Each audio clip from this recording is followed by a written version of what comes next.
Hey there folks, this is the third video in this series on partial fractions. As you can see from the title, we're going to decompose non-repeated linear factors. And this is the second video of this category type. I've already done one video with non-repeated linear factors in video 2. So we're just going to do another example in this video. And then in subsequent videos, we'll deal with repeated factors and we'll deal with some quadratic factors. So here's the example we're going to decompose. And the very first step that we covered in the second video in the 7-step process that I normally go through would be to factor your denominator. So number one is going to be factor your denominator. And you really don't have to pay too much attention to your numerator because we're going to recreate the numerator. It's really the denominator that you want to factor as completely as possible. So if we factor that, you can see we took out a greatest common factor of x, but if I look in the parentheses, I can factor that a little further, and that's going to wind up factoring into, you can see it drop right in there. The denominator is going to be x times x plus 3 times x minus 2. And then what you want to do is after you factor it, you want to look at the factors in your denominator to determine what type they are. And you can see that, my exponents here are all 1s. So that's telling me that my factors are all linear. And also when you're looking at the outside of the parentheses, those are also 1, so that's telling me that my factors are non-repeated. So that's going to help me out when I do my partial fraction decomposition in step 2. You really want to determine what type of factors you have from step 1. All right, so step 2 is going to be the decompose step, and here we go. There's the factored denominator. And what we're going to do is we're going to wind up creating a fraction. So again, each one of these is a non-repeated linear factor. So we're going to have 3 different fractions here. We're going to have 1 for each one of these factors. So as you can see, we're going to have 1 fraction for this factor of x. And you always want to put plus signs in between your fractions. And we're going to have another one for x plus 3, as you can see that here and here. And then again, 1 more plus sign, and we're going to do 1 for the x minus 2. So each one of these factors will be matched up with a denominator. And you can see the animation go there. So then all we have to do is the numerator. And, like I said before, if you had seen my other videos on this, your numerator is always going to start 1 degree less. So it's really important to determine what type of factors you have here. Your numerator is going to start 1 degree less than your denominator, and it's going to go all the way down and account for the constant term. Well, all of my denominators are all linear, so 1 degree less than linear will be constant. So basically, we're going to start and end with a constant term. So I'm going to start this first fraction with a constant, and we're going to start with a. So basically, you start your first partial fraction off with a, and we're going to go to b, and we're going to go to c, and that's how we're going to do these because each one of my factors, as we said before, was all linear. So we have constant variables in the numerator. So now we're going to go to the third step. And the third step says multiply both sides of the equation by the denominator of the left side. So all we're going to do now is we just want to get rid of the fractions. So you can see I have my denominator here, and if I multiply the entire equation by this denominator, the fractions are all going to go away. It'll make it a lot easier to deal with. So I'm just going to put brackets around the entire equation, and the denominator is going to pop in. And all we're going to do is just basically distribute into the equation on both sides. You can see I have it shown on both sides. So these factors are going to cancel all the way through. So we'll wind up having 4x squared plus 13x minus 12 on the left side. And on the right side, after I cancel these x's, you can kind of see what's going to happen over here. I'm going to have a times x plus 3 left over, so I'm going to write that. So it's going to be a times x plus 3, and I'm also going to have the x minus 2 left over. And then when I multiply this times the second fraction, the x plus 3's will cancel. So we're going to wind up having b times x and times x minus 2. And then one more time, we're going to do it to this fraction here, and then the x minus 2's will cancel. So what will be left over is we'll have c times x times x plus 3. And that's what's going to drop in, right? That's basically what I just did there. So everything that I had just written above is right there. It just dropped in nice and neat. And then what we're going to do in the next step is we're just going to clean up all these parentheses. We're going to wind up distributing it into the parentheses. So let's go to the next step, which will be step 4. And you can see that the step there says we're going to expand the right side first. So here is the equation from the previous slide.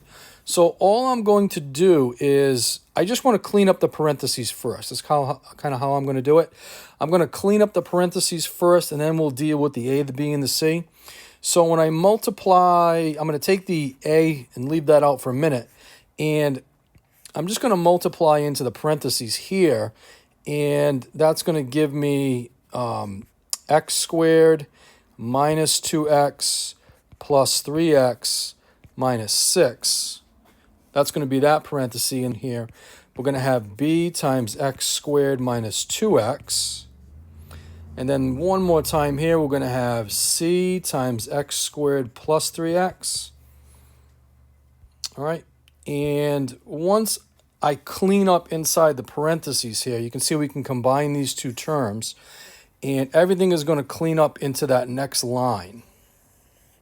So we just have to distribute one more time. I'm going to distribute the A into the parentheses, and then we're going to distribute the B into the parentheses and do the same thing for C.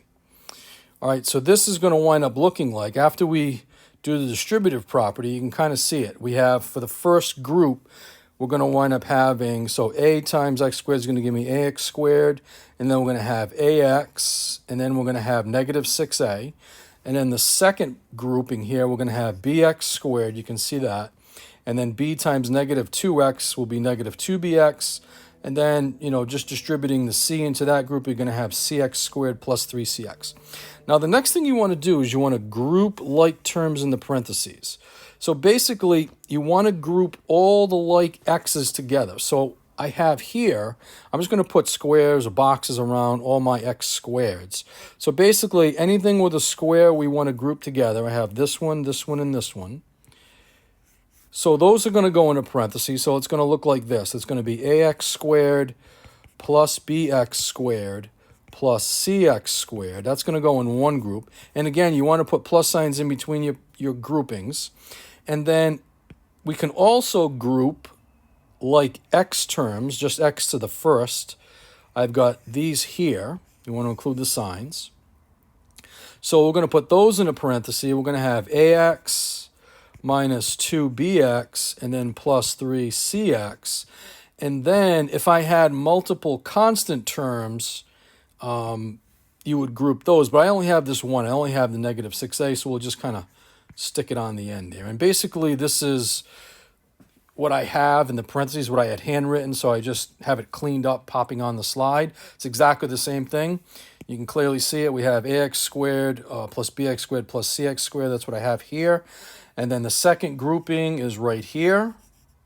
And then we just have negative 6a all by itself. Now all I'm going to do is take the left side and just bring it down for a full complete equation. And there it is popping in. So this is what we're going to use. This whole equation is what we're going to use going forward to do the matching, and we're going to wind up solving a system. So that's all I did was bring down the 4x squared plus 13x minus 12 here to what I already had. So what we're going to do is go to the next one. All right, so it says factor, and if you watch the previous video, remember, you only need to factor. So you only need to factor, only factor out your x terms. All right, you don't need to worry about, see this constant over here? You don't need to worry about that. I know it's only one term. There's really nothing for me to factor. But if I had multiple constant terms in parentheses, you don't need to worry about the constants. So the only thing that I'm going to do is I'm just going to factor the x squared out of this group, and we're just going to put it in over here. So there's going to be an x squared here. And then I'm going to do the same thing for this group. Only the x's you need to worry about. So we're basically going to take the x's outside and we're going to put them over here. All right, you can see it popping in right now. So that's exactly what I did. I just took out the x squareds out of the first group, and now I have my x squared out behind here. And then I just did the same thing for the second grouping here. We just took the x out, and then I have the minus 6a all by itself. Okay, so now what we need to do, we need to match to the left side of the equation. And again, if you had seen that second video, what I have is a coefficient. We have an equation here. So that means that this coefficient of 4 in front of this x squared has to match up with this coefficient of x squared here. Remember, we have an equation, so the left side of the equation has to equal the right side. So that means that this coefficient represented by a, b, and c has got to be the same as 4. It has to be equivalent to the coefficient of this x squared. So that's what I'm going to do. I'm going to write it just like that. I'm going to say that a plus b plus c has got to equal 4. Okay? And then I'm going to do the same thing for the next group. We're going to look at this 13 here. And this 13 is the coefficient of just x. Well, I have x here. So that means that this 13 has to be equivalent to this expression right here. Remember, it's an equation, so the left side has to equal the right side. So we can say, and I'm going to write it like this, we can say that a minus 2b plus 3c has got to equal 13. And then we just have one more thing to match up. This negative 12 is the constant, and then this negative 6a represents the constant term on the other side, so that this negative 12 is equivalent to negative 6a. So I can say that negative 6a is equal to negative 12. And you can see all the matching I'm doing. You see the little animations going. It's basically what I have there. So that's really it. Again, this 4 is going to match up with a plus b plus c. That's what I have over here. And then this 13 is going to match up with a minus 2b plus 3c. And then the negative 12 is going to match up with the negative 6a. And this is going to be my system right here that we're going to wind up solving. You can see it's going to wind up dropping in right there. And that's exactly what I have right there, right? We have a plus b plus c equals 4, a minus 2b plus 3c equals 13, and negative 6a equals negative 12. So now what we're going to do is we're just going to solve this system on the next slide. All right, so let's go to step 6. So solve for each variable. I'm just going to drop in the systems from the previous slide. You can see it's exactly what we had. And the first step here is we want to solve for a. So if I look at this, the easiest thing for me to do out of the system is to find a, because I only have one variable in this equation. So I'm going to start there. So all we're going to do is divide both sides by negative 6, and you can see that a is going to equal 2. That's the easiest thing to do. You want to try to start and pick the easiest equation first to work with. And then the next thing we're going to do is we're going to substitute in for a in equation 1 or 2. So we found that a equals 2, and all we're going to do is substitute that 2 in for right here and right here in equations 1 and 2, and you can see me do that right here. So here's the 2 from this a, and here's the 2 from the a right here. All right, so all we did was the answer that we got in step 1, we just substituted it in both of these equations. Now the third step says move the constant and solve the system. So basically all I want to do is I just want to take this 2 and bring it to the other side. And that's going to be the same thing over here. So I'm going to subtract 2, and you can see what we have here. Again, if I subtract 2 from here, you're going to have b plus c equals 2, which is what I have right here. And then if we subtract this 2, we're going to have negative 2b plus 3c equals 11. Now I want to solve the system. You can see the second half of that step. So I can see that, I could easily eliminate. We're going to use elimination to solve the system. I could eliminate the b or the c. I think what I'm going to do in this one is just eliminate the b's. And to do that, I'm just going to multiply that first equation by a 2. And you can see what's going to happen over here. If I distribute the 2 into that top parenthesis there, you're going to have 2b, right, what I have right here, and you're going to have 2 times c is 2c, and then 2 times 2 is 4. Now that I have this linked up as such, these b's can cancel. So all we're going to do now is put my plus sign in my addition bar, and you can clearly see we can combine the C's, so we're going to wind up getting 5C, and we're going to add the 4 and the 11 to get 15. And now we're just going to solve for C right here, and we're going to get C equals 3. So now that I have two of these, all we're going to do is take both of these answers that we found in the first few steps and substitute it back in one of the equations to find the B term. I'm going to wind up using that first equation. So you can see the next step here. It says solve for the remaining variable. Well, the remaining variable is B. So all I did was I took the 2 and the 3 and I substituted it back in the first equation. That was, the easier one to use. And you can see it right here, 2 and 3. And then all we're going to do is combine the 2 and the 3. That's going to give me 5. So it's B plus 5 equals 4.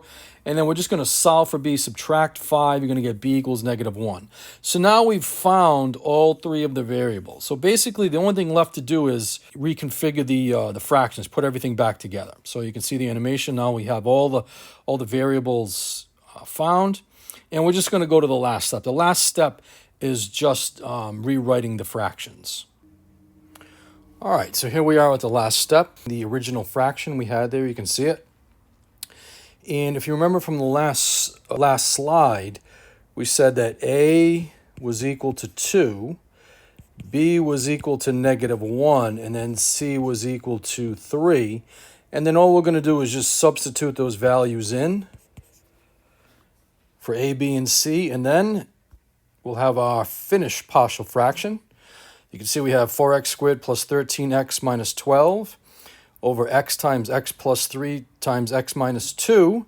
And you see is equal to 2 over x plus -1 over x plus 3 plus 3 over x minus 2. And again, that's the whole partial fraction decomposition process. So hopefully you enjoyed the video, and we're going to be back with the next video where we'll probably do a repeated linear factor. And then again, we'll get into some quadratic factors in the denominator, and we'll just keep going down the list of categories decomposing partial fractions. So again, looking forward to catching you in the next video, and please take care.